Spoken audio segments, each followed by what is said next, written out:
అన్నదాత అన్నదాత మీ అన్నదాత చెమటోడ్చి ఆహారాన్నందించే రైతన్న అనునిత్యం నీ కండదండగా నిలిచే నేస్తం ఎవరన్నా అన్నదాత అన్నదాత మీ అన్నదాత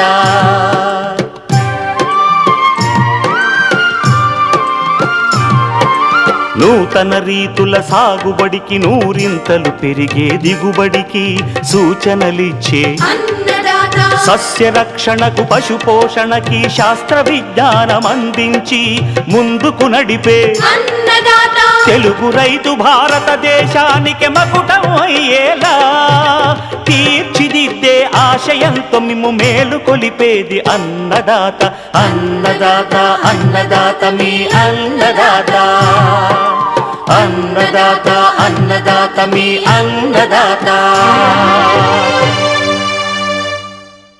అన్నదాత ప్రేక్షకులకు నమస్కారం. ఈనాటి ముఖ్యాంశాలు: ఖరీఫ్ కొర్ర సాగు కనువైన రకాలు వివరాలు, నర్సరీ చెరువుల్లో చేప పిల్లల పెంపకం మెలకువలు, ఇంకా జై కిసాన్ వ్యవసాయ సమాచారం.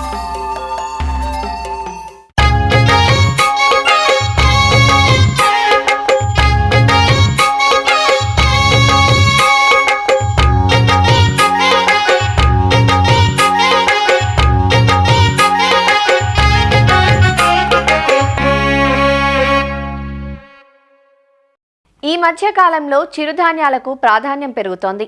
మారుతున్న ఆహారపు అలవాట్లతో గత కొంతకాలంగా ఆహారంలో చిరుధాన్యాలను ఉపయోగిస్తున్నారు. అతి తక్కువ నీటితో చాలా తేలిగ్గా పండించగలిగిన పంటలివి. వాటిలో కొర్రను ఉత్తర కోస్తా జిల్లాలైన ఉమ్మడి శ్రీకాకుళం, విజయనగరం, విశాఖపట్నం జిల్లాల్లోనూ అలానే రాయలసీమ ప్రాంతాల్లోనూ రైతులు ఎక్కువగా సాగు చేస్తుంటారు. నీరు నిల్వ ఉండని తేలికపాటి నేలల్లో తక్కువ పెట్టుబడులతో స్వల్పకాలంలో చేతికి వచ్చే పంట ఇది. తొలకరిలో కొర్ర సాగు చేయాలనుకునే రైతులు రకాల ఎంపికతో పాటు సాగులో కొన్ని మెలకువలు పాటించాలి. కొర్ర సాగు వివరాలను తెలియజేస్తున్నారు శ్రీకాకుళం జిల్లా ఆముదాలవలస కృషి విజ్ఞాన కేంద్రం శాస్త్రవేత్త doctor yes Kiran Kumar. Agency areas ఉన్నటువంటి ప్రాంతాలైన ఈ ఉత్తర కోస్తా జిల్లాలైన శ్రీకాకుళం, విజయనగరం, విశాఖపట్నాల్లోనూ వాటితో పాటుగానే ఈ తక్కువ వర్షపాతం వచ్చినటువంటి ప్రాంతాలైన ఈ రాయలసీమ ప్రాంతాల్లో ఎక్కువగా ఈ కొర్ర పంటను ఈ 70 నుంచి 80 రోజుల్లో మనకు పంట చేతికి వస్తుంది. కాబట్టి వాటిని తేలికపాటి నేలల్లోనూ అలాగే ఎక్కడైతే ఈ మెరక ప్రాంతాలు ఉన్నాయో వాటిల్లో వేయడానికి దీన్ని ఎక్కువగా మొగ్గు చూపుతూ ఉంటారు.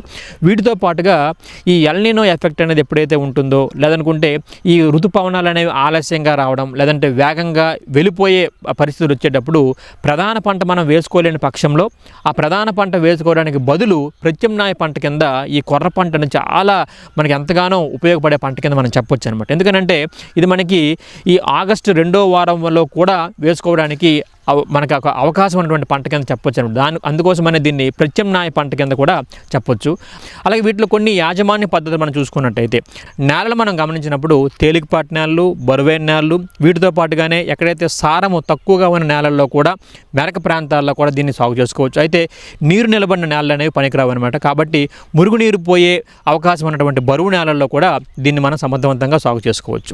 నేల తయారీ మనం గమనిస్తే 3 నుంచి 4 సార్లు బాగా దుక్కులు చేసుకోవాలి. ఎందుకంటే ఈ కొర్ర గింజ అనేది చాలా చిన్న సైజు ఉన్నటువంటిది కాబట్టి దీన్ని మనకి బాగా మెత్తని దుక్కి చేసుకొని చివరి దుక్కిలో 4 టన్నుల వరకు కూడా పశువుల ఎరువును వేసి కలి దున్నుకొని మనం దీన్ని విత్తుకుంటే బాగుంటుంది. ఇక రకాల విషయం మనం గమనిస్తే దీంట్లో SIA 3085 రకం, ఇది 76 నుంచి 80 రోజుల్లో పంట చేతికి వస్తుంది. 10 నుంచి 12 క్వింటాల వరకు కూడా ఒక ఎకరాకు దిగుబడిని అందిస్తుంది. ఇది బెట్టను తట్టుకుంటుంది, అగ్గి తెగులను తట్టుకుంటుంది, గింజబూజు తెగులను కూడా తట్టుకుంటుంది. అలాగే సూర్యనంది అనే రకం, ఇది 70 నుంచి 75 రోజుల్లో పంట చేతికి వస్తూ 10 నుంచి 12 క్వింటాల వరకు కూడా దిగుబడిని అందిస్తుంది. ఇది అగ్గి తెగుల్ని అలాగే వెర్రికంకి తెగులను కూడా తట్టుకొని పెరుగుతుంది. SIA 3156 85 నుంచి 90 రోజుల్లో పంట చేతికి వస్తుంది. 11 నుంచి 13 క్వింటాల వరకు కూడా దిగుబడిని అందిస్తూ వెర్రికంకి తెగుల్ని తట్టుకొని పెరుగుతుంది. అలాగే SIA 3222 గరుడ అంటాం. ఈ గరుడ అనే రకాన్ని 60 నుంచి 62 రోజుల్లో మనకి పంట చేతికి వచ్చేస్తుంది. ఇది అత్యంత స్వల్పకాలిక రకం అనమాట. ఇది 6 నుంచి 7 క్వింటాల వరకు దిగుబడిని అందిస్తూ అగ్గి తెగుల్ని, వెర్రికంకి తెగులు తెగులను కూడా తట్టుకుంటుంది అనమాట. అలాగే రేనాడ్ అనే రకం, ఈ రేనాడ్ అనేది 85 నుంచి 90 రోజుల్లో మనకు పంట చేతికి వస్తుంది. 11 నుంచి 13 క్వింటాల వరకు కూడా దిగుబడిని అందిస్తూ వెర్రికంకిని అలాగే అధిక దిగుబడి ఇచ్చే రకం కింద మనం చెప్పొచ్చు అనమాట. మహానంది అనే రకం ఇది 80 నుంచి 85 రోజుల్లో పంట చేతికి వస్తుంది. 11 నుంచి 13 క్వింటాల వరకు కూడా దిగుబడిని అందిస్తూ అగ్గి తెగుల్ని, వెర్రికంకి తెగుల్ని, మువ్వు ఈగను కూడా తట్టుకొని పెరుగుతుంది. అలాగే పోషకాల తాలూకు శాతం కూడా అధికంగా ఉంటుంది. ఈ రకాల్లో ఏదో ఒక రకాన్ని రైతు సోదరులు ఎంచుకొని సాగు చేసుకుంటే బాగుంటుంది. విత్తన మోతాదు మనం చూస్తే ఇది మనకు 2 కేజీల విత్తనం అనేది నారు పెంచి మనం నాటు వేసుకునే విధానంలో మనకు సరిపోతుంది. అలాగే వెజ్జల్లే పక్షంలో దీన్ని మనం 6 కేజీల విత్తనం అనేది ఒక ఎకరాకి మనం వెజ్జల్లుకొని విత్తన శుద్ధి మనం చూసుకున్నట్టయితే దీంట్లో థైరామ్ కానీ, క్యాప్టాన్ కానీ, మ్యాంకోజాబ్ కానీ ఏదో ఒక మందుని ఒక 3 గ్రాములు 1 కేజీ విత్తనానికి పట్టించి మనం విత్తుకున్నట్టయితే ఈ చీడపేడలు రాకుండా మనం నివారించుకోవచ్చు. అలాగే విత్తే దూరం మనం గమనించినప్పుడు దీన్ని మనకి వరుసల్లో విత్తుకుంటే 22.5 సెంటీమీటర్లు వరుసకి అలాగే మొక్కకి 7.5 సెంటీమీటర్లు పెట్టి మనం విత్తుకున్నప్పుడు ఇది మనకు మొక్కల సాంద్రత బాగా ఉండి ఈ కంకి అనేది బాగా రావడానికి ఆస్కారం అనేది ఉంటుంది. అలాగే కలుపు యాజమాన్యం విషయం గమనిస్తే కలుపు రాకుండా ఉండడానికి విత్తిన వెంబటే ఐసోప్రొచ్యూరాన్ అనే మందుని 400 గ్రాములు 200 లీటర్ నీటిలో కలిపి మనం ఎకరా మొత్తం సమానంగా తరిచేటట్టు మనం పిచికారీ చేసుకున్నట్టయితే చాలా వరకు ఈ గడ్డి జాతి మొక్కలు కానీ అలాగే కూర జాతి మొక్కలు కానీ రాకుండా మనం నివారించుకోవచ్చు అనమాట. ఇక ఎరువుల యాజమాన్యం గమనిస్తే దీనికి ఎరువుల మోతాదు కూడా చాలా తక్కువ మొత్తంలోనే అవసరం పడతాయి. దానికోసమై 16 కిలోల నత్రజని అలాగే 8 కిలోల భాస్వరాన్ని 8 కిలోల పొటాషియం ఇచ్చే ఎరువుల్ని ఒక ఎకరాకు వేయవలసి ఉంటుంది. అందుకోసమే రైతు సోదరులు 28 కిలోల యూరియాని, 17 కిలోల డిఏపిని, 13 కిలోల మొరేట్ ఆఫ్ పొటాషియం వేస్తే సరిపోతుంది అనమాట. సో దీనికి మనం విత్తనం వేసేటప్పుడే 17 కిలోల డిఏపిని, 13 కిలోల మొరేట్ ఆఫ్ పొటాషియం అలాగే నత్రజని 2 సంభాగాలుగా చేసుకొని అందులో ఒక భాగాన్ని విత్తనం వేసేటప్పుడు వేసుకొని మిగిలినటువంటి సగభాగం అనేది 30 రోజుల తర్వాత మనం వేసుకున్నట్టయితే పోషక యాజమాన్యం కూడా చాలా చక్కగా చేసిన వాళ్ళం అవుతాం. నీటి యాజమాన్యం గమనిస్తే ఇది కొర్ర పంటకి చాలా తక్కువ మొత్తంలో నీరు అవసరం పడుతుంది కాబట్టి ఖరీఫ్లో వేసే కొర్ర పంటకి చాలా వరకు నీరు పెట్టాల్సిన అవసరం ఉండదు. ఒకవేళ పెట్టాల్సిన అవసరం వస్తే పిలకలు వేసే దశలోను అలాగే గింజ గట్టిపడ్డ దశలో మనం తప్పనిసరిగా ఒక 2 నీటి తల్లు మనం ఇచ్చినట్టయితే సరిపోతుంది అనమాట. అలాగే సస్యరక్షణ విషయం గమనిస్తే సస్యరక్షణలో మేజర్గా కూడా దీంట్లో ఈ కాండం తొలిచే పురుగు అనేది మనకి ప్రధానంగా కూడా 30 రోజుల లోపే వస్తుందన్నమాట. దీన్ని మనకి ఎక్కడైతే ఈ పిల్ల పురుగులు ఉంటాయో వాటిని కాండాన్ని తొలిచేయడం అలాగే కొత్తగా వచ్చిన ఆకుల్ని తినేయడం వలన మొక్కని ఎదుగుదల లేకుండా చేసేస్తూ ఉంటుంది. దీనికోసమై మనం క్లోరాంట్రిన్ లిప్రోల్ అనే మందుని 60 మిల్లీలీటర్లు ఒక 200 లీటర్ నీటిలో కలిపి మనం పిచికారీ చేసినా మనం సమర్థవంతంగా అరికట్టుకోవచ్చు. అలాగే వీటితో పాటుగానే ఈ కార్బోఫ్యూరాన్ 3G గుళికల్ని కూడా ఎకరాకు 8 కిలోలు చొప్పున వేసి నీటి తడి మనం పెట్టినట్టయితే ఈ కాండం తొలిచే పురుగును కూడా మనం సమర్థవంతంగా అరికట్టుకోవచ్చు. కత్తెర పురుగు కూడా ఎక్కువగా వస్తుంది. ఈ కత్తెర పురుగు కోసం ఏంటంటే ఇది ముందుగా మొక్క తాలూకా ఆకుల్ని మనకు కత్తిరించి ఆ తర్వాత మువ్వులో కూడా దిగిపోయి మువ్వును కూడా మనకి తినేయడం కూడా జరుగుతుందన్నమాట. సో దీన్ని మనం నివారించాలంటే ఈ ముందుగానే 5% వేప గింజల కషాయాన్ని పిచికారీ చేయడం లేదనుకుంటే వేప నూనెని 5 మిల్లీలీటర్లు 1 లీటర్ నీటి కలిపి పిచికారీ చేసినా కూడా మనం దీన్ని సమర్థవంతంగా అరికట్టుకోవచ్చు చిన్న దశల్లో. ఆ తర్వాత ఈ రసాయనాల మందులు కూడా వాడి అంటే దీంట్లో క్లోరాంట్రిన్ లిప్రోల్ కానీ అలాగే స్పైనోసాడ్ కానీ 60 మిల్లీలీటర్లు ఒక 200 లీటర్ నీటి కలిపి మనం పిచికారీ చేసినా లేకపోతే దీన్ని మనము ఈ ఇమామెక్టిన్ బెంజేట్ కూడా 100 గ్రాములు ఒక 200 లీటర్ నీటిలో కలిపి మనం పిచికారీ చేసినా కూడా దీన్ని సమర్థవంతంగా అరికట్టుకోవచ్చు. అలాగే ఈ తెగుళ్ళ విషయంకి వచ్చినప్పటికీ దీంట్లో మేజర్గా 2 రకాల తెగుళ్ళు ఎక్కువగా వచ్చి పంటను ఆశిస్తూ ఉంటాయి. దాంట్లో అగ్గి తెగులు ఒకటి. అగ్గి తెగుల విషయం మనం గమనిస్తే ఇప్పుడైతే తేమతో కూడిన వాతావరణం ఉంటుందో రాత్రిపూట ఆ టైంలో ఆకుల మీద నూలుకండ ఆకారంలో మచ్చలు ఏర్పడేవి. క్రమేణా ఎక్కువ సంఖ్యలో మచ్చలు కూడా పెరగడం జరుగుతుంది దాని తాలూకు ఉధృతి పెరిగేటప్పుడు. సో దీన్ని మనం నివారించాలంటే దీన్ని విత్తన శుద్ధి చేసి మనం విత్తుకున్నాం. రెండోది పంట మీద ఈ అగ్గి తెగుల లక్షణాలు మనం గమనించేటప్పుడు ఈ ట్రైసైక్లాజోల్ అనే మందుని 0.6 గ్రాముల 1 లీటర్ నీటి కలిపి మనం పిచికారీ చేసినా కూడా అగ్గి తెగులను సమర్థవంతంగా అరికట్టుకోవచ్చు అనమాట. అలాగే వెరికంకి తెగులు కూడా మనకి ఎక్కువగా ఆశించి నష్టపరుస్తూ ఉంటుంది వెరికంకి తెగులు అనేది. ఎందుకంటే గింజలు కూడా రాకుండా ఈ పసుపు రంగు ఈ పచ్చరంగు ఈనెలే ఈ దారాల్లాగా వేలబడతా ఉంటాయి అనమాట. సో దీన్ని మనం నివారించాలంటే తప్పనిసరిగా విత్తన శుద్ధి అనేది థైరామ్తో కానీ క్యాప్టాన్తో కానీ మ్యాంకోజబ్తో కానీ విత్తన శుద్ధి చేసుకుని విత్తుకున్నా అలాగే మెటలాక్సైల్తో కూడా మనం విత్తన శుద్ధి చేసినా కూడా తగ్గుతుంది. వీటితో పాటుగా ఎక్కడైతే మనము పంట మీద మనం గమనించామో దీన్ని మెటలాక్సైల్ అనే మందుని 2 గ్రాముల 1 లీటర్ నీటి కలిపి మనం పిచికారీ చేసినప్పుడు ఈ వెర్రికంకి తెగులను కూడా సమర్థవంతంగా అరికట్టుకోవచ్చు. అలాగే పక్షుల బెడద కూడా ఎక్కువగా ఉంటుంది. సో ఎప్పుడైతే మనకి కంకులను రెడీ అయిపోతూ ఉంటాయో పక్షులు కూడా ఎక్కువగా ఆశించి ఆ గింజలను తినడం జరుగుతుంది కనుక దాన్ని మనం నివారించాలంటే ఈ శబ్దాలు చేసే ధ్వనులు చేసే పరికరాలను ఏర్పాటు చేయడం అలాగే ఈ మెరిసే ఎర్రని రెబ్బలను మనం కట్టేటప్పుడు ఏమవుతుందంటే అవి స్కేరింగ్గా ఉపయోగపడతాయి కాబట్టి మన పంట మీదకి ఈ ఈ పక్షులు రాకుండా ఉండడానికి అవకాశం ఉంటుందన్నమాట. ఈ కోత విషయంకి వచ్చినప్పటికీ కూడా ఎప్పుడైతే ఈ పచ్చ రంగులో ఉన్నటువంటి కంకులు కాస్త ఈ ముదురు గోధుమ రంగులోకి మారేటప్పుడు దీన్ని మనము ఈ కోత అనేది చేపట్టాలి. ఈ కర్రలతో కొట్టి గింజల్ని వేరు చేసి దాన్ని మనం 10 నుంచి 12% వచ్చినంత వరకు మాయిశ్చర్ వచ్చినంత వరకు మనం ఎండబెట్టి ఆ తర్వాత మనం దీన్ని గోదాంలో స్టోర్ చేసుకున్నట్టయితే బాగుంటుందన్నమాట. ఈ విధంగా రైతు సోదరులు కొర్రను మనకి ఈ యాజమాన్య పద్ధతులు పాటించినట్టయితే మంచి దిగుబడులు అనేవి సాధించవచ్చు అనమాట.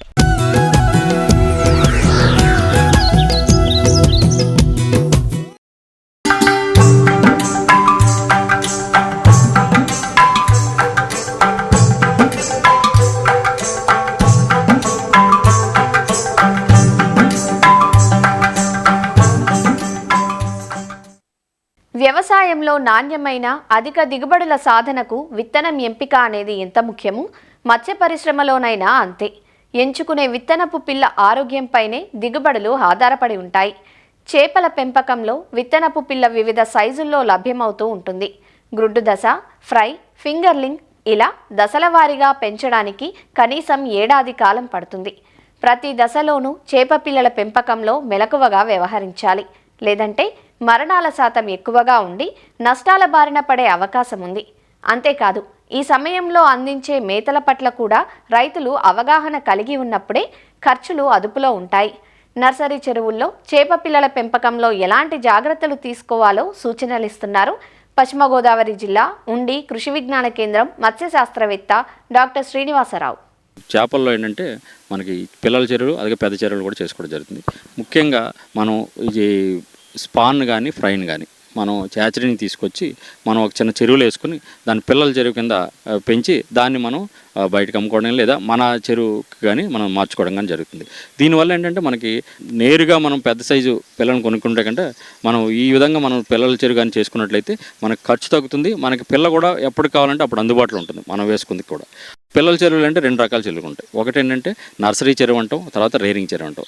మొట్టమొదటిగా ఏంటంటే మన గుడ్ నుంచి స్పాన్ అనేది వస్తుంది, అంటే 3 రోజులు పిల్ల ఇంచుమించు దాన్ని తీసుకొచ్చి అప్పుడే అది ఆహారం తినడం అవుతుంది. దాన్ని మనం హ్యాచరీని తీసుకొచ్చి మనం చిన్న చెరువులో వేసుకుని దాన్ని ఒక 15 నుంచి 20 రోజులు పెంచిన తర్వాత దాన్ని మనకు ఒక ఇంచు అలాగవుతుంది. దాన్ని మనం ఫ్రై స్టేజ్ కింద మనం ఏం చేస్తామంటే పిల్లల చెరువులో వేసుకుని దాన్ని ఫింగర్ లింక్స్ అంతకంటే పెద్ద సైజు పెంచడం జరుగుతుంది ఒక 2 నుంచి 3 నెలలు.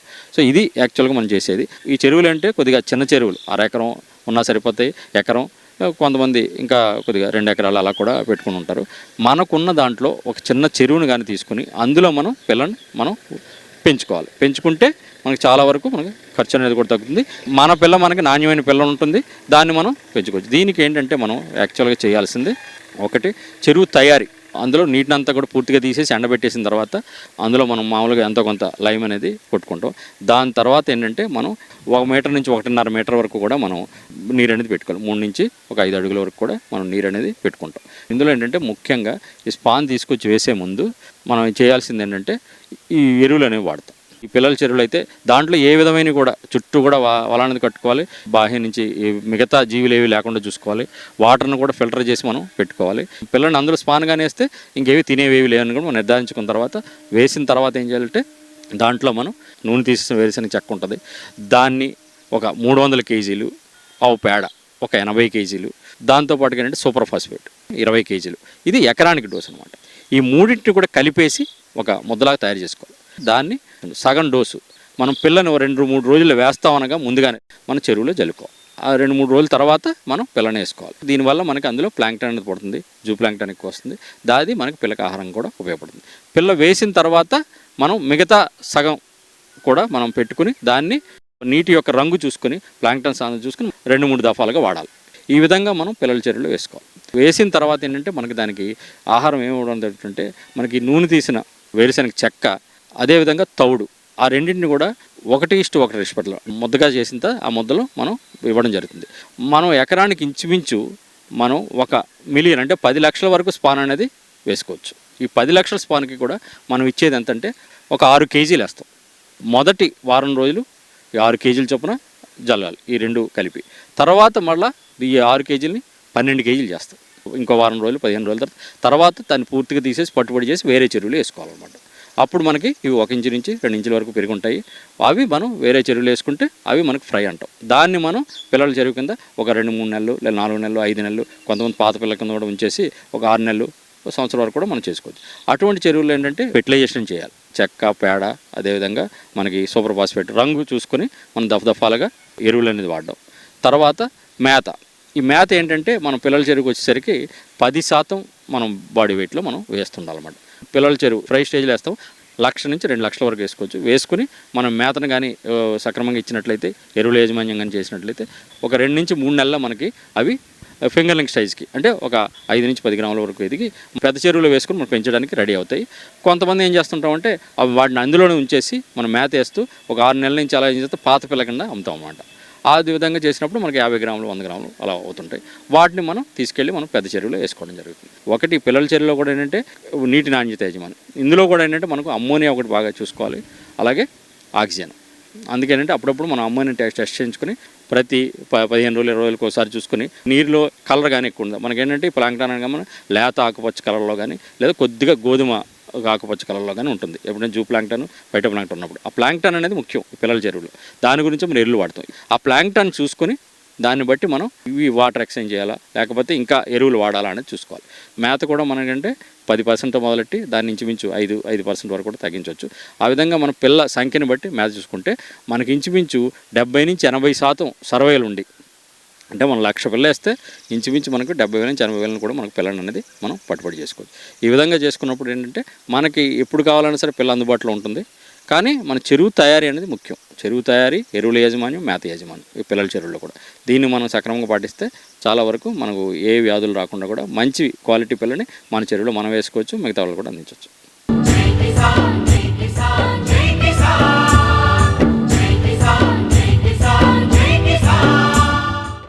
వ్యవసాయ సమాచారం ఇప్పుడు జై కిసాన్లో చూద్దాం.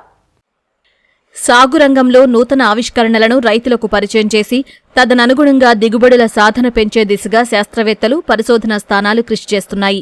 ఇందులో భాగంగా శ్రీ సత్యసాయి జిల్లా మడకశిరలోని ఇంజనీరింగ్ కళాశాలలో solar tilting evaporation and energy consumption మరియు సెన్సార్ ఆధారిత seed flow and seed rate monitoring విధానంపై పరిశోధనలు చేస్తున్నారు. 4వ సంవత్సరం వ్యవసాయ ఇంజనీరింగ్ విద్యార్థులు తమ ప్రాజెక్టులో భాగంగా అధ్యాపకుల సూచనలు, సలహాలతో ఈ విధానాలను రూపొందించారు. 4వ సంవత్సరము విద్యార్థులలో ఉన్న సృజనాత్మకతను వెలికి తీయడంలో భాగంగా ప్రాజెక్ట్ వర్క్లో భాగంగా వారితోటి వినూత్నమైన ప్రాజెక్ట్ వర్క్లు చేయించడం జరిగింది. అందులో మొదటిది solar tilting evaporation and energy consumption system ఒకటి. అందులో సౌర ఫలకాలు ఇన్స్టాల్ చేయడానికి చాలా స్థలం అవసరం పడుతుంది. భూమి వినియోగాన్ని తగ్గించి నీటి వనరులు ఎక్కడైతే ఉన్నాయో వాటి మీద ఈ సౌర ఫలకాలను ఇన్స్టాల్ చేయడం వలన నీటి ఆవిరితో పాటు ఎనర్జీ కన్జంప్షన్ కూడా జరుగుతుంది. అందులో మేము టిల్టింగ్ మెకానిజంని కూడా డెవలప్ చేశాము. ఈ టిల్టింగ్ మెకానిజం వలన సూర్యుడు ఏ దిక్కులో ఉంటే అది తూర్పు నుంచి పడమరకు అదంతకదే టిల్ట్ అయ్యేటట్టుగా వెలుతురుని అనుసరించి ఏర్పాటు చేయడమైనది. ఇవన్నీ కూడా సెన్సార్ బేస్డ్తో చేయడం జరిగింది. ఇంకొక ప్రయోగం ఏమంటే సీడ్ డ్రిల్, ట్రాక్టర్తో సీడ్ డ్రిల్ విత్తనం విత్తుకునేటప్పుడు కరెక్ట్ మోతాదులో విత్తనము పడేటట్టుగా, ఎక్కడైనా ఆ గొట్టాలలో విత్తనం ఇరుక్కోకుండా కరెక్ట్గా పడిందా లేదా అనే దాన్ని కూడా సెన్సార్ తోటి తెలుసుకునేటట్టు, మరియు ఏ సాలులో విత్తనం పడలేదో ఆ సాలును డ్రైవర్ ముందర డాష్ బోర్డు మీదనే ఒక ఎల్సిడి డిస్ప్లే ఉంటుంది. ఆ డిస్ప్లేలో మనకు ఏ లైన్లో మనకు విత్తనం పడలేదనేది క్లియర్గా తెలిసిపోతుంది. దాంతో అక్కడ సరి చేసుకొని మళ్ళీ తన పనిని కంటిన్యూ చేయవచ్చు. ఇంకొక ప్రాజెక్ట్ ఏమంటే సౌర ఫలకాలు వినియోగ సామర్థ్యాన్ని పెంచడం ఎలా అనే దాని మీద ఆల్రెడీ ఉన్న సోలార్ ప్యానల్ సిస్టమ్ని, క్లీనింగ్ మెకానిజంని డెవలప్ చేశాము. క్లీనింగ్ మెకానిజం వల్ల సౌర ఫలకాల మీద పేరుకుపోయిన దుమ్మును ఎప్పటికప్పుడు తీసేయడం వల్ల ఫ్లాట్ స్ప్రే నాజిల్స్ని అరేంజ్ చేయడం జరిగింది. నీటి వనరులపై సౌర ఫలకాలను అమర్చడం వల్ల భూమి వినియోగం తగ్గడమే కాకుండా నీటి ఆవిరి తగ్గి శక్తి వినియోగం పెరుగుతుందని విద్యార్థులు చెబుతున్నారు. సౌరశక్తి ఉత్పత్తిలో సోలార్ ఫలకాలపైన దుమ్ము, ధూళి పడటంతో వాటి ఉత్పత్తి సామర్థ్యం తగ్గుతుంది. దీనికోసం ఫలకాల పైభాగంలో గొట్టాలతో నీటి స్ప్రేయర్లను అమర్చి 3 రోజులకోసారి నీటితో శుభ్రం చేయడంతో 30% విద్యుత్ ఉత్పత్తి పెరిగినట్లు తాము పరిశీలించామంటున్నారు. విద్యుత్ అవసరం అనేది రోజు రోజుకి చాలా పెరిగిపోతుంది. అదేవిధంగా పునరుత్పాదక సౌరశక్తి వినియోగం కూడా పెరిగిపోతుంది. దీనితో పాటు నీటి కొరత అనేది ఒక సమస్యగా మారింది. ఈ 2 సమస్యలకు గాను ఒకే పరిష్కారంగా సోలార్ ప్యానెల్ను నీటి వనరులపై అమర్చి అవసరానికి అనుగుణంగా వాటి కోణాన్ని మార్చుకునే వ్యవస్థే adaptive solar panel tilt system for evaporation and energy optimisation. అందరూ సోలార్ ప్యానెల్స్ని నేల మీద పెట్టి ఉపయోగిస్తున్నారు ప్రస్తుతం. అలాంటప్పుడు మనకి నేల అవసరం అనేది ఎక్కువ ఉంటుంది. మేము ఆ సమస్యను తీసుకొని నేల మీద కాకుండా గ్రామాలలో నీటి బాడీస్ ఎక్కువ ఉంటాయి. అలాంటప్పుడు మనం ఆ వాటర్ బాడీస్ పైన ఈ సోలార్ టిల్టింగ్ మెకానిజం అనేది ఉత్పత్తి చేయగలిగినట్టయితే రైతులకి స్థలంతో పాటు డబ్బు కూడా మిగులుతుంది. మనకి ప్రస్తుతం ఉన్న సోలార్ టిల్టింగ్ మెకానిజం ఏంటి అంటే సూర్యుని డైరెక్షన్ బట్టి ఈ సోలార్ టిల్టింగ్ మెకానిజం అనేది జరుగుతుంది. సూర్యుడు ఎటువైపు తిరిగితే అటువైపు ఈ ప్యానెల్ తిరగడం వల్ల ఎనర్జీ అనేది 25% ఎక్కువ మనం ఉత్పత్తి చేయగలుగుతున్నాము. ఇప్పుడైతే మనం ఈ సోలార్ టిల్టింగ్ మెకానిజం అనేది వాటర్ బాడీ మీద పెడతామో అప్పుడు వాటర్కి షేడ్ ఉండడం వల్ల వాటర్ ఎవాపరేషన్ కూడా తగ్గుతుంది. మేము adaptive solar panel tilting mechanism system చేసినప్పుడు మనం వాడిన సెన్సార్లు DTH22 ఈ సెన్సార్ టెంపరేచర్ అండ్ హ్యూమిడిటీని పసిగడుతుంది. Temperature and humidity high variation నుంచి మిషన్ లెర్నింగ్ ద్వారా దాని విండ్ యొక్క వెలాసిటీని డిటెక్ట్ చేసి దాన్ని విండ్ బ్యారియర్గా అమరుస్తాము. ఎప్పుడైతే గాలి ఎక్కువ ఉంటుందో అప్పుడు అది విండ్ బ్లాకర్గా యాడ్ చేస్తే మనకి ఎవాపరేషన్ లాసెస్ తగ్గుతుంది. అలానే సెన్సార్ ఆధారిత seed flow and seed rate monitoring విధానాన్ని సైతం ఇక్కడి విద్యార్థులు రూపొందించారు. సీడ్ డ్రిల్తో విత్తే సమయంలో ఎదురయ్యే సమస్యలను తగ్గించి విత్తనం వరుసల్లో సక్రమంగా పడేలా ఈ విధానాన్ని రూపొందించామంటూ వివరిస్తున్నారు. మేము ఈ ప్రాజెక్టుని ఎందుకు ఎంచుకున్నామంటే వ్యవసాయ చక్రంలో విత్తు నాటడం అన్నది ముఖ్యమైన దిశ. ఎందుకంటే ఆ దశ నుండే మనకు పంట నాణ్యత అన్నది ప్రారంభమవుతుంది.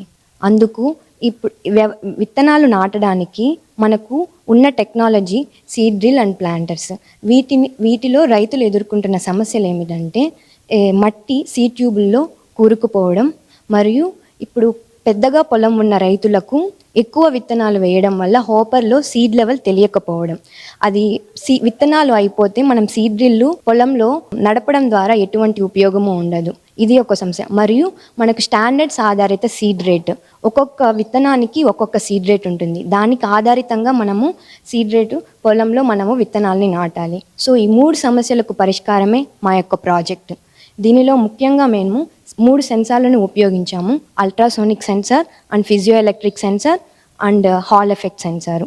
ఈ 3 సెన్సార్లు ఉపయోగించి మేము రియల్ టైం డేటా కలెక్ట్ చేసుకొని దాని ద్వారా మేము రైతులకు సమాచారాన్ని అందిస్తాము. దీనికి మెయిన్గా మాకు అయిన ఖర్చు 8,000 అయింది. మరియు దీంట్లో మనకు ముఖ్యంగా వచ్చే అవుట్కమ్ ఏంటంటే మనకి real time values, cumulative values and seed flow condition and sensor status and real time వాల్యూస్లో మనకు వచ్చి area and hopper level and seed rate అనేది వస్తుంది. అలాగనే మనకి సీడ్ ఫ్లో కండిషన్ అనేది ఫ్లోనా, నో ఫ్లోనా, లేకంటే బ్లాక్డా అనేది డిస్ప్లేలో మనకి పడుతుంది. వర్క్ అవుతుందా లేదా అని చెప్పి ఎప్పుడైనా మట్టి కూరుకుపోయినప్పుడు బ్లాక్డ్ కండిషన్లో ఉన్నప్పుడు మనకి ఇంటూ మార్కులో డిస్ప్లేలో చూపిస్తుంది. అలాగనే మాకు ఆపరేటర్కి డిస్ప్లేలో కనిపించి అలాగనే బజర్ సౌండ్ అనేది వస్తుంది. దీనివల్ల మనకి తెలుసుకొని వెంటనే మనం ప్రాబ్లం సాల్వ్ చేసుకునే అవకాశం ఉంది. అలాగనే దీన్ని మనం ఆల్రెడీ ఉన్న సీడ్ డ్రిల్కి మనము అమర్చుకోవచ్చు. దీన్ని వ్యవసాయ ఇంజనీరింగ్ విద్యార్థులు రూపొందించిన ఈ పరికరాలు ప్రయోగ పరిశీలనలు దాటి రైతు క్షేత్రాలను చేరితే సాగుదారులకు మరింత ఉపయోగకరంగా ఉంటుందని విద్యార్థులు తమ అభిప్రాయం వ్యక్తం చేస్తున్నారు. మరిన్ని విభిన్న అంశాలతో రేపటి అన్నదాతలో మళ్ళీ కలుసుకుందాం. నమస్కారం. అన్నదాతలు తమ సందేహాలు, సమస్యలను 1800-425-4085 టోల్ ఫ్రీ నెంబర్లో ఉదయం 10 గంటల నుంచి 11 గంటల మధ్య పని దినాలలో సంప్రదించగలరు.